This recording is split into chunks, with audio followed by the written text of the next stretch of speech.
لو آج زینب یتیم ہو رہی ہے۔ ابھی آپ مولا کے تابوت کی زیارت کریں گے، اور جب تابوت کی زیارت کریں تو یہ ذہن میں رہے کہ میرے مولا کا سر شگافتہ ہے، میرے مولا کے سر پر ضربت لگی ہے۔ ہر روز میرے مولا کسی نہ کسی رحم کے گھر افطار کر رہے ہیں۔ یہ آپ نے جملہ تو بہت سنا ہے نا کہ بیٹیوں کو باپ سے محبت ہوتی ہے۔ شاید سبب ایک یہ بھی ہو، فرمایا بیٹا حسن اپنی بہن ام کلثوم سے کہو کہ آج 18واں روزہ میں اپنی بیٹی کے گھر افطار کروں گا۔ ایک بیٹی کے لیے بڑا مقام ہے کہ اس کا بابا، وہ بھی علی جیسا بابا، اس کے گھر افطار کرنے کے لیے آ جائے۔ مولا کائنات پہنچے ہیں اپنے بچی کے گھر، جناب ام کلثوم نے دسترخوان بچھا دیا، ایک ظرف میں دودھ، ایک ظرف میں نمک اور بابا کی پسندیدہ روٹی، جو کی روٹی رکھ دی میرے مولا کے سامنے۔ جناب مولا کائنات نے ام کلثوم کو دیکھ کر کہا بیٹا تم نے اپنے بابا کو بھلا دیا؟ کبھی تمہارے بابا کے دسترخوان پر ایک چیز سے زیادہ دو چیزیں رہی ہیں؟ اجرکم اللہ، اپنی آوازوں کو بلند کریں عزاداروں، تکلف کر کے نہیں روئیں۔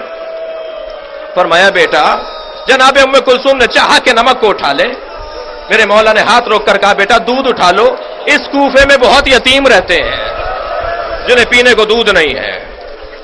میرے مولا نے جو کی روٹی سے نمک کے ساتھ افطار کیا۔ بیوی فرماتی ہیں ساری رات میں نے بابا کو دیکھا کہ مصلے سے اٹھتے ہیں اور صحن خانہ میں آ جاتے ہیں، کبھی آسمان کو دیکھ کر کہتے ہیں انا للہ اجرکم اللہ اجرکم اللہ وَإِنَّا إِلَيْهِ رَاجِعُونَ، کبھی آسمان کو دیکھ کر پھر پلٹ کر آتے ہیں، کچھ دیر کے بعد آسمان کو دیکھ کر کہتے ہیں هَذِهِ اللَّيْلَةُ الَّتِي قَدْ وُعِدتُّ، یہی وہ رات ہے جس کا علی سے وعدہ کیا گیا ہے۔ جناب ام کلثوم سے رہا نہیں گیا، بابا یہ کیسی رات ہے؟ کہا بیٹا تمہارے نانا نے مجھے بشارت دی تھی، ماہ رمضان، شب قدر کی رات، مصلی عبادت، اللہ کا گھر ہوگا، علی تمہارے سر پر ضربت لگے گی۔ یہ وہی رات ہے۔ جناب ام کلثوم کے حجرے سے اپنے گھر سے نکل رہے ہیں، میرے مولا نے سر پہ امامہ رکھا، ابادوش پہ لی، نالین پاک پہنی، حجرے سے نکل کر صحن خانہ میں آئے۔ عزادارو آپ کے گھروں میں بھی اور آپ نے دیکھا بھی ہوگا کہ پرندے، خاص طور پر مرغابیاں اور مرغیاں تاریکی میں کونا لے کر بیٹھ جاتی ہیں، اندھیرے میں یہ جانور باہر نہیں نکلتا، لیکن جیسے ہی مولا کائنات صحن سے گزرنے لگے بطخیں پر مارتی ہوئی آگے آ گئی، مولا کے سامنے آ کر کھڑی ہو گئی۔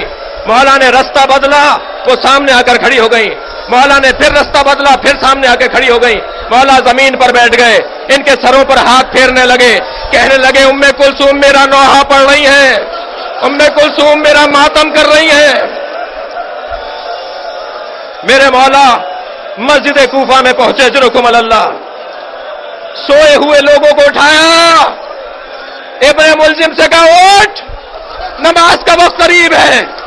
جو علی اپنے قاتل کو بے نمازی پسند نہ کرے، وہ اپنے چاہنے والے کو بھی پسند نہیں کرے گا۔ میرے مولا نے ابن ملزم کو اٹھایا، مصلی عبادت پر گئے، نماز شروع کی۔ یہ واجب نماز تھی، امام حسن پیچھے کھڑے تھے، میرے مولا نے سجدے میں سر رکھا، یہ دوسرے سجدے میں سر جا رہا تھا کہ ایک مرتبہ فضا میں ایک تلوار بلند ہوئی، ظالم نے 1000 درہم میں خریدی تھی، 1000 درہم میں زہر لے کر اسے بجھایا تھا، میرے مولا کے سر پر ضربت کا لگنا تھا۔ علی کی زبان سے ایک سجدہ شکر، ذکر شکر جاری ہوا، فزتو ورب الکعبہ، رب کعبہ کی قسم علی آج کامیاب ہو گیا۔ فرمایا بیٹا حسن نماز مکمل کرو، اجرکم اللہ، بیٹا حسن نماز مکمل کرو، مجھے ایک منزل مصائب تک پہنچانا ہے آپ کو، بیٹا حسن نماز مکمل کرو۔ امام حسن نے نماز مکمل کی، میرے مولا بیٹھے ہوئے ہیں، میرے مولا کے سر سے خون بہ رہا ہے۔ جب نماز مکمل ہو گئی تو مولا کو نالین جناب عباس پہنا رہے تھے، میرے مولا علی کو نالین حضرت عباس پہنا رہے تھے۔